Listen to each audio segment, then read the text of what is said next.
Hi, everybody. Welcome back to Current Affairs Unfiltered. I'm your host, Paige Fullman. Today, we're diving into what might be the worst possible timeline to be living in, especially for us Americans. I have a decent chunk of international listeners, and I always think it's funny because I'd love to know why you guys are listening. I have to imagine that it's so you can get the American perspective, but, sound off in the comments. You guys are troopers for wanting to listen to all this stuff.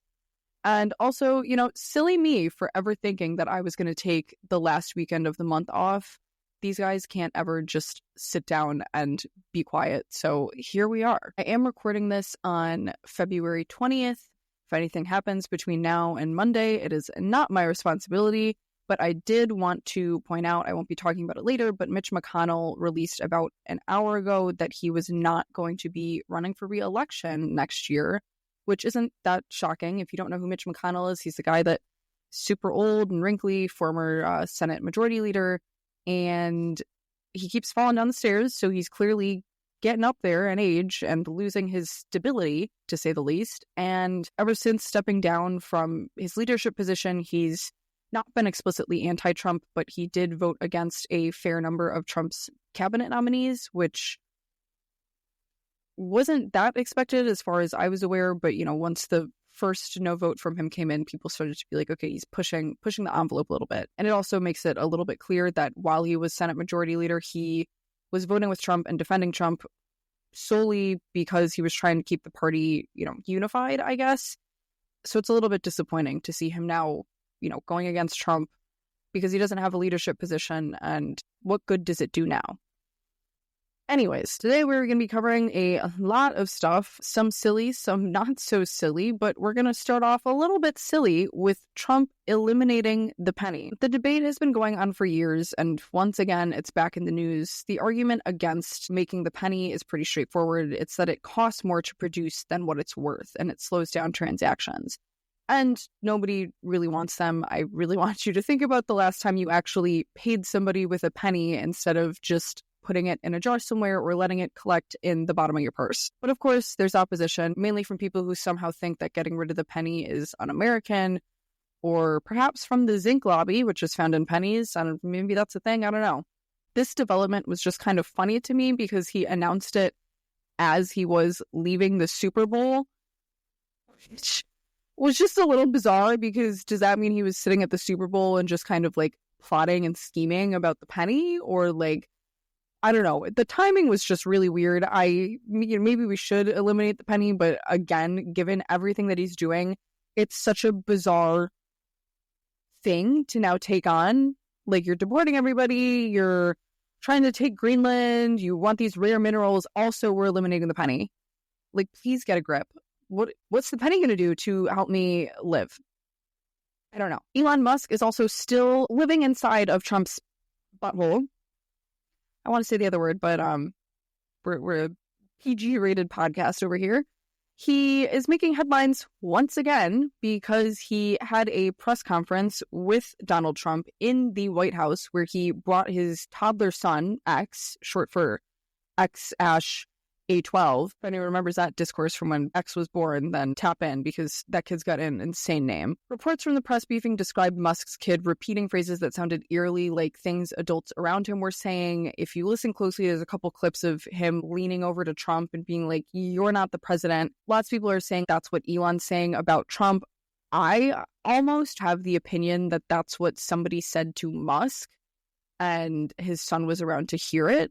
So, I mean, I guess it could go either way, but it does indicate that there are some tensions in the White House. At one point, Musk had X on his shoulders. The kid was just crawling around. The press conference was just very bizarre. It was a little bit alarming. Elon Musk was standing and Donald Trump was sitting behind the desk in the Oval Office. So kind of put them in a weird hierarchy dynamic sort of thing. Elon Musk was just very bad at explaining what was going on. This was clearly meant to be a press conference to say, hey, we're being transparent, like, here's what we're finding. But Trump had to keep reminding him, like, oh, and tell them what you found.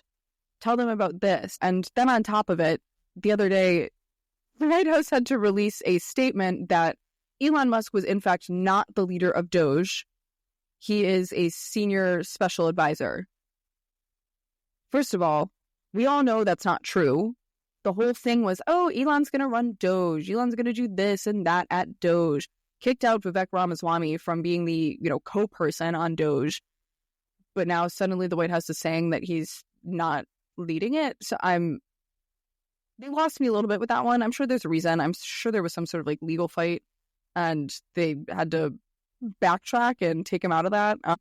But it almost feels like they're saying, oh, he's not running Doge, but he is running Doge. This is just the latest chapter in Elon's ongoing role as a self-appointed kingmaker in American politics, from openly backing Trump to buying social media platforms to reshape political discourse in his own image. I guess the question at this point is, how much influence does he really have? And more importantly, how much longer are we going to let him act like he's running the country? I think Elon Musk's influence is very clear, especially in Trump's wanting to take over Greenland, and we'll get to it later, but wanting to take over certain areas of Ukraine and get certain guarantees in Ukraine. It's about these rare minerals that Elon, spoiler alert, needs for his cars. Suspicious and weird. The press conference was immediately memed. I do also encourage you guys to go and look up some of the highlight clips. It was just odd. Like, I don't want to play the audio for you because it almost wasn't even like a coherent conversation. But on top of all of this, Elon Musk is also projected to get access to IRS systems. He's still fighting access to Treasury systems in the courts. All these cases make it incredibly confusing because there's new reports every day, but he has access to this. But then, of course, somebody sues, and then we're kind of in limbo. They are, at this point, really just flooding the zone with all the stuff that Elon's doing, and it makes it very hard to follow along. I'm struggling to follow along as somebody that is actively involved in reading everything that these crazy people are doing, so I can't even imagine what it's like for the average viewer who's probably just getting the tidbits. This is something to definitely continue to look out for. Elon Musk actually needs to leave Washington, D.C. Another light topic that I'd like to talk about, or light enough, is Kendrick Lamar's halftime performance and the right-wing confusion around it. Kendrick Lamar's Super Bowl halftime performance, if you actually paid attention, you'd have known that there was tons of symbolism, and it was very critical of the systems of power in the country. For example, there was Samuel L. Jackson as Uncle Sam.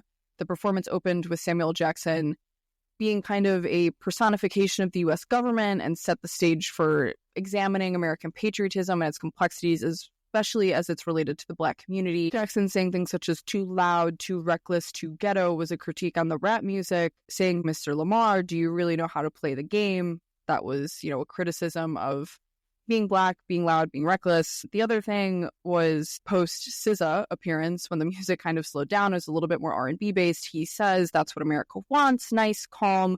You're almost there. Don't mess this up. As he's saying that, Kendrick comes out with Not Like Us, and he, quote unquote, messed it up and fell back into the things that America doesn't want Black Americans to be. It was incredibly interesting to use Samuel Jackson as this character. He played in Django Unchained a slave who was fully loyal to his master. So I think that was, I'm not sure if he did that on purpose, but I think that was a really interesting thing to do. The other thing was Kendrick saying 40 acres and a mule, this is bigger than the music. The statement references an unfulfilled promise made during the Reconstruction era right after the Civil War, where the U.S. government pledged to give 40 acres of land and a mule to formerly enslaved African Americans that had helped fight on the side of the Union in order to help them achieve economic independence. This didn't happen, in case you were wondering. They did not do that. And by invoking that kind of historical injustice, Lamar is kind of highlighting the impact of the system of inequality and emphasizes the whole performance transcends entertainment and serves more as like an art piece. There were tons of people saying, I didn't like it. And in my opinion, I think they went into it wanting to be entertained. I think it was entertaining, but such a big part of his performance was about the symbolism and the message and the art. There's so much more to dive into with the symbolism in his performance. Again, if you're interested in it, I suggest looking it up. I'm more in it for what comes next, which is the fact that conservatives were losing their mind, but not in like a racist way, in a, oh my goodness, the NFL is finally focusing on America. I don't know if you remember, but during a couple of his songs, Kendrick had the dancers in the formation of the American flag. I saw one video of a lady who was like, oh my goodness, they're finally standing for America. There's no Satan in this performance. Da da da da. And I'm like, you missed everything else. And you were so focused on the American flag in it. It just went over so many people's heads. And I think the 40 acres and a mule line really emphasizes that. But on top of it, to look at the performance as a whole and then to say this is so fueling the conservative agenda is kind of crazy. It really does highlight how like out of touch some of them are with the deeper meaning between art and protest. And I don't know, it was a great performance in my opinion, and one that really speaks to the current moment that we're in. The fact that there is a decent chunk of people that are really not understanding what the point was is kind of crazy. And it also just, in my mind, points to the fact that there's tons of people so stuck in their bubble that they can't possibly fathom that the NFL would let Kendrick protest and deliver an art piece essentially in this way. Okay, now we're going to get a little bit scary. Truly a dystopian development. Trump's team is openly talking about ignoring the courts. This was big last week. We haven't really heard much about it this week, but J.D. Vance quite literally tweeted, "Judges cannot control the executive's legitimate power," which is not how the legal system works. Trump himself then took to Twitter to say, "He who saves his country does not violate any law." I just want you to soak that in for a minute, because that's subjective. I don't think he's saving the country. I think there's a decent chunk of people that don't think he's saving the country. Both of these, though, indicate that they are looking to obliterate the judiciary. A tweet like this is a problem and should be noted by all Americans. It's not Trump derangement syndrome, because if it were in the reverse and Joe Biden had gotten on Twitter and said, "He who saves his country does not violate any law," conservatives would be having an aneurysm. It should terrify people, to be honest, because I've been saying it for a while, but the minute they start to ignore court rulings is the minute that we should be panicking. Because if the court is the checks and balances, that is what this country is. The minute they start to defy what the court is saying, which is the check on the executive branch, we've got problems, because then they're just going to say, if I don't like that ruling, doesn't matter. I don't even have to go through the courts anymore because they're just going to be mean to me. The idea that the laws only apply to some people but not others, specifically not Trump or his allies, is the cornerstone of authoritarianism. And yet a huge chunk of the GOP elected officials and people are fully embracing this reckless abandonment of the law. A lot of the explanations for, why this is okay is, well, Joe Biden was a tyrant. Joe Biden also didn't ignore court orders. I don't know. Just a thing I want to throw out there. I think the other thing is that I can criticize Kamala Harris and Joe Biden and other Democrats, and because it's a criticism about them, it's not something that I internalize as a criticism against myself. But a lot of Trump supporters take a criticism against him as a personal attack, and I don't think it's a criticism against him to say, hey, you should be listening to the courts, perhaps. I mean, in general, what happens when a political movement decides that rules don't apply for them? Historically, it doesn't tend to end well. I am watching this closely just because, like I said, I'm in the camp where if they do decide to ignore these court rulings, it could spell big trouble. So yeah, we're going to stay tuned on that one. Be prepared for another update in a couple weeks. Moving on, we are going to talk about Gaza. Last week in a press conference with Bibi Netanyahu, Trump said that he wants to occupy Gaza. He was saying, in essence, please go watch the clips of the press conference. He was saying, in essence, that he was going to occupy Gaza and they were going to have beautiful waterfront properties and people were going to live there. And when the news reporters were like, who's going to live there? And he was like, people. He did, of course, in the press conference, use vague enough language that gave him some deniability around it. But it was clear that the rest of the White House did not know that he was going to say this after meeting with Bibi, because after they tried to walk it back, but then Trump doubled down. And so the White House was then scrambling to be like, yeah, actually, we'd love to occupy Gaza. That would be so awesome. We would love to build waterfront properties. Okay. Anyways, I'm just confused because this is a deeply unpopular thing to do with the American public. And it sounds like one of those things where he's throwing it out there and seeing if it sticks. But at the same time, to say that right after meeting with Bibi Netanyahu makes it sound like it's something that either he or Bibi brought up. And one of them was like, no, that's awesome. Go out and say that. That'll be so cool. But it clearly was not. The other thing is he is advocating for things such as like building housing and, getting places for Palestinian people to stay. But then simultaneously, he's gutted USAID, which is what USAID would do. He's also talking about making sure they're building great homes. He doesn't mean, a great new build with a full-size kitchen. He's talking about like the pop-up houses that they get from USAID that's in a refugee camp. And this just goes to show the disconnect in politics, rhetoric, and actual policy. It's one thing to say you want to help people, and it's another to actually fund the agencies that do it. I'm really not sure how he thinks that's going to happen, how we're going to help without an agency like USAID. We already tried to get the military to do aid work when we were in Afghanistan, and it didn't work, in case you were wondering. And it gets even more ridiculous when you realize that the Select Committee on China signed off on a report saying that fully funding USAID is one of the best ways to compete with China's influence abroad. I said that in one of my previous episodes, that if we want to compete with China, we need to be spending a little bit more money and helping people the way China is. So in other words, Trump's own allies have said that USAID is crucial for American global power, but he's defending it anyway, and then simultaneously saying that we're going to help the people of Gaza and build them houses and also build waterfront properties. With what? With what? I'd love to hear him expand on this plan. We haven't heard anything since, but if it does end up happening, I have to assume we're going to know where the money's coming from. Maybe it's going to come from all the money that Elon Musk has supposedly saved us. Supposedly, we're all supposed to be getting $5,000 checks. Again, not sure where that money's coming from, because, spoiler alert, Elon Musk is not actually saving us that much money. He's lying, in case you were wondering. I'm going to get off my horse on that one.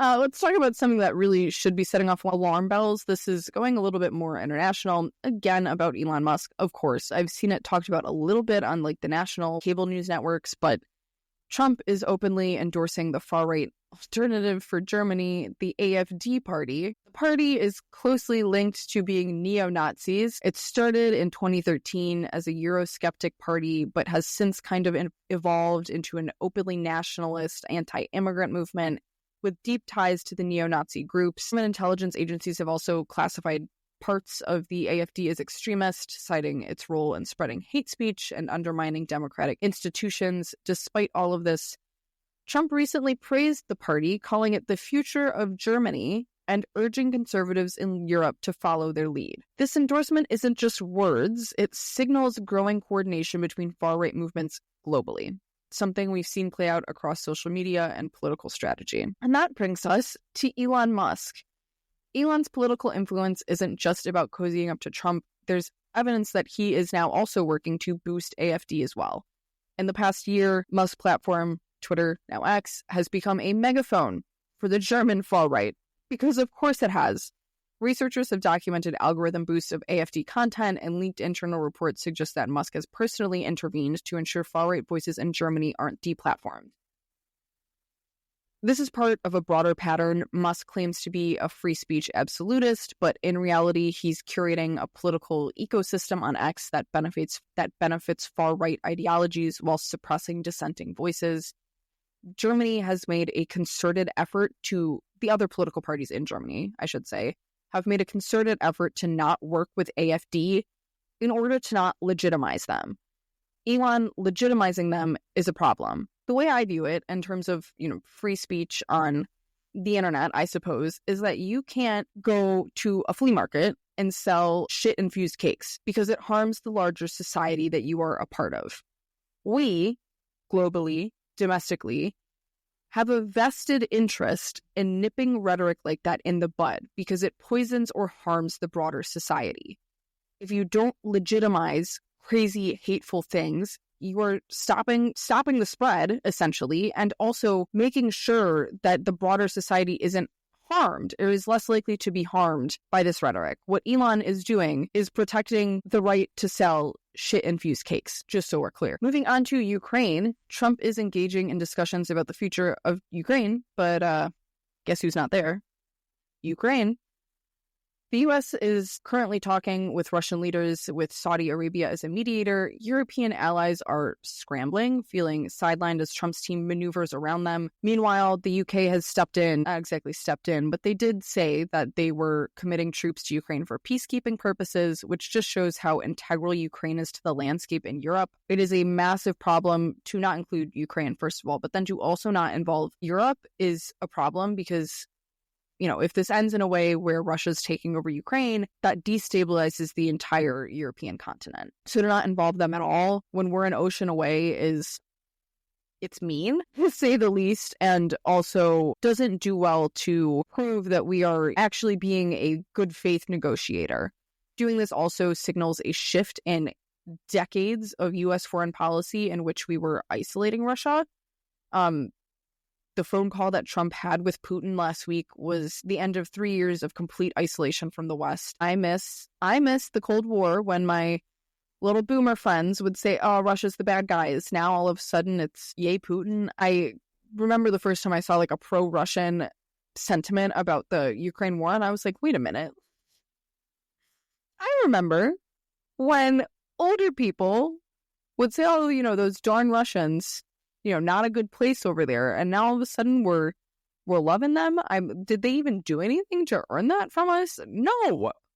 Whatever. The situation also highlights a growing fracture within the West and raises concerns about Trump's willingness to negotiate with Russia, especially at Ukraine's expense. Additionally, yesterday, I think it was, Trump got in front of a crowd and spewed Russian disinformation saying that Ukraine was to blame for the invasion, and then called Zelensky a dictator. Make no mistake, this is exactly the rhetoric that Russia and Putin want him to be saying. He also insisted on calling for an election in Ukraine.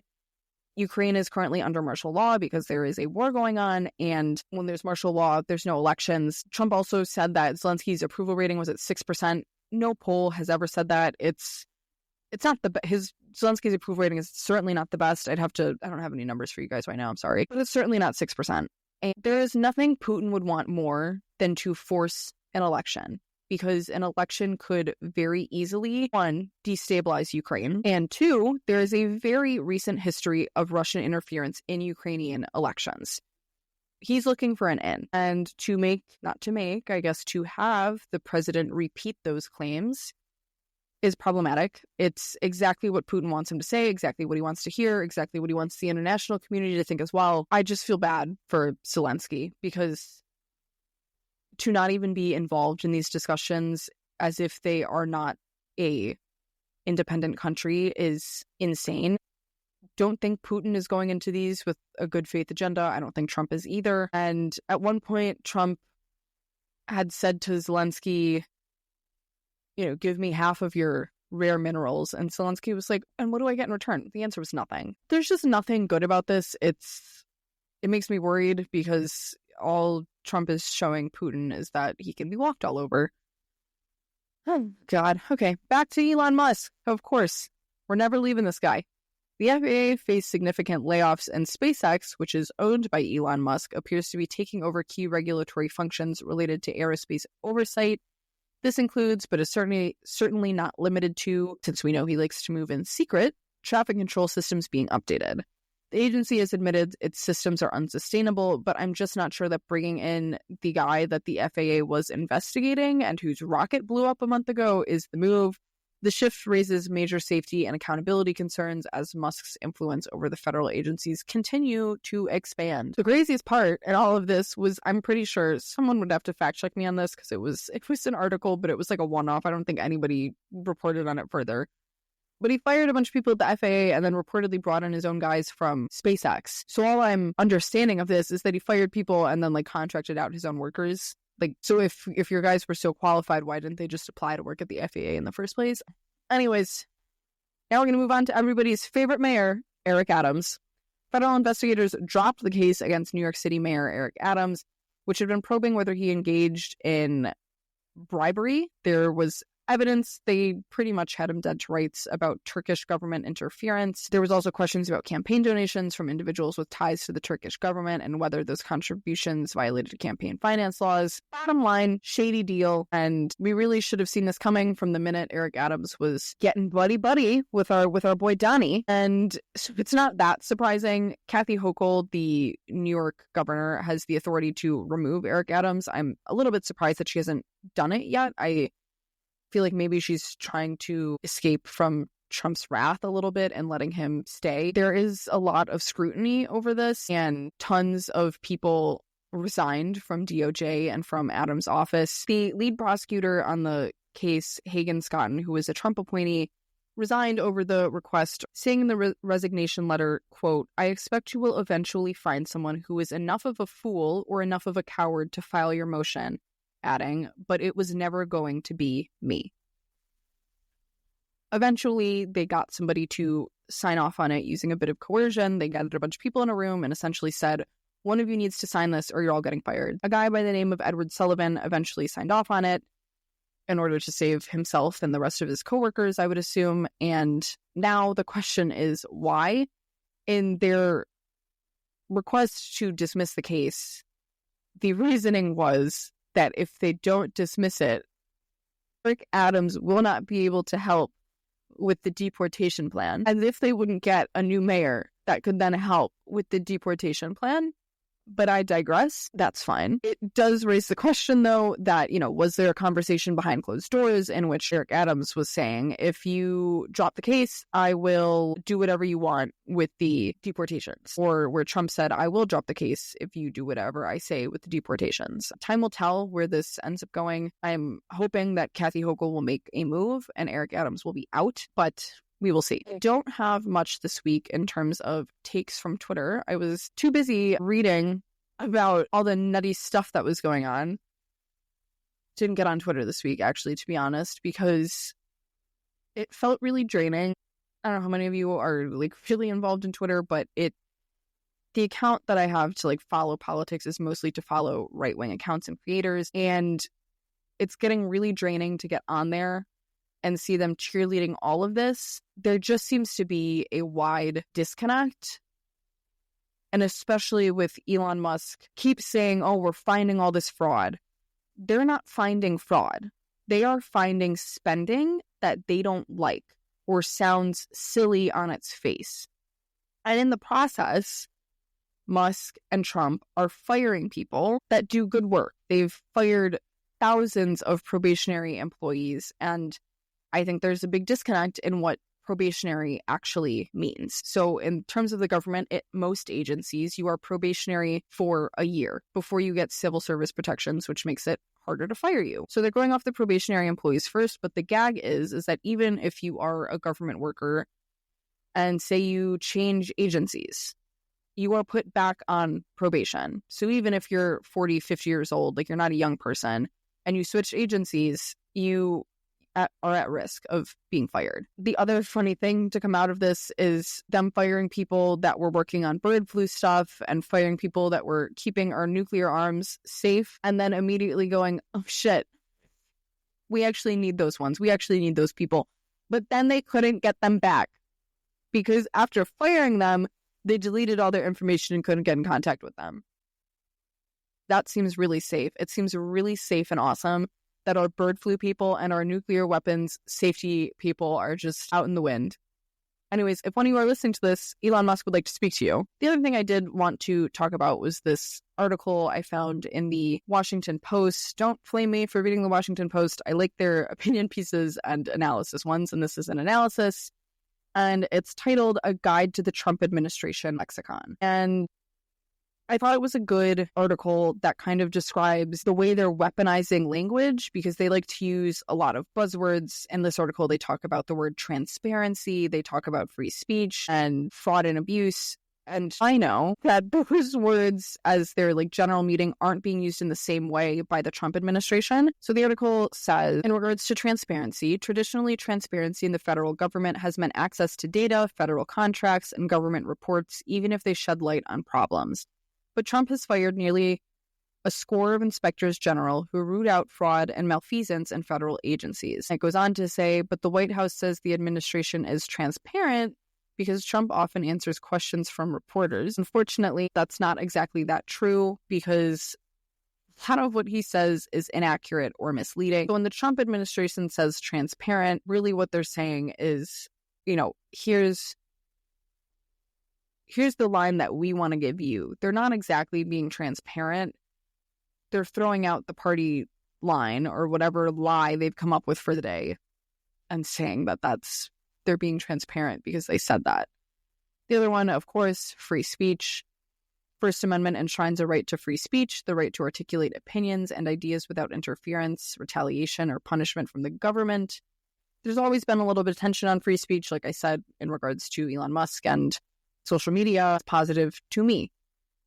This is evidenced, as the article points out, by banning the Associated Press from White House briefings because they refused to print Gulf of America instead of Gulf of Mexico. And then the last one the article mentions is fraud and abuse. Fraud, the article states, generally means deception, often criminal, in pursuit of financial and personal gain.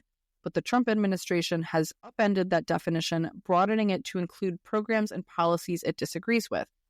Like I just said, programs that they don't like get cut and then they scramble. But at the same time, they're making it harder to detect fraud by, eliminating the Foreign Interference Bureau with the FBI. I do suggest you go and read that article. I'll link it in the show notes if you like to see it. And yeah, I do think that it's an important article to read and then think about when we're seeing the things coming out of the White House, because it can get very tricky when Trump and Elon are saying, oh, here's all this fraud we found, because then that means that the reader in the back of their mind has to be like, okay, well, is it fraud? It's funny because a lot of conservatives will say like, oh, I don't trust so-and-so. I don't trust my leaders. I don't trust, the people in power. Fine. But then the minute Trump says, oh, there's fraud and abuse, it's, yes, sir, there is certainly fraud and abuse. I don't know. The disconnect is wild. And I do think it's important to take these new definitions of these words that we traditionally know the meanings of and make sure that Trump is using them correctly, I suppose. I'm feeling weird about the last 2 weeks and just so much happened. There's so much that I just wasn't able to cover these 2 weeks. And if you're not engaged in what's going on, I do suggest, at the very least, based on what I kind of spoke about, I would recommend watching the Trump and Elon press conference, if only to laugh at the fact that Elon's son is crawling all over the floor and telling Donald Trump that he needs to shut his mouth. I'd also recommend looking into the Ukraine discussions, as well as Trump's plan with Gaza that he's stopped speaking about now for some reason. Weird. But those are 3 things that I think we really need to keep an eye on, especially because Trump campaigned a lot on fixing Ukraine and Israel. And I think this is going to set the stage for his foreign policy. Again, foreign policy is so important, and this will just set the stage for everything. But yeah, I think it's important to stay as engaged as possible. I know this stuff is draining. I know it's hard to digest. And ultimately, I want this to be a space that you can use as a jumping off point. And just based on what I'm seeing and what I know, I think those are kind of the most integral things that, it feels weird to say this, but they're going to alter the course of global stability for years and years and years to come. God. All right. Well, if you are enjoying the podcast, I know I am, be sure to leave a review and share it with a friend. If you have questions, topic suggestions, or just want to say hi, you can find me on social media at Current Affairs Unfiltered Pod on Instagram, or send me an email at currentaffairs.unfilteredpod@gmail.com. I'd love to hear from you. I will be back next week with a conversation about dating across party lines with the YouTuber Political Psych with Abby, where we will be examining, of course, what it's like to date across party lines, what it means, is it doable, what are the red flags, and we'll be really diving in. Until then, stay informed, stay engaged, and keep calling out the lies. I'll see you guys next week.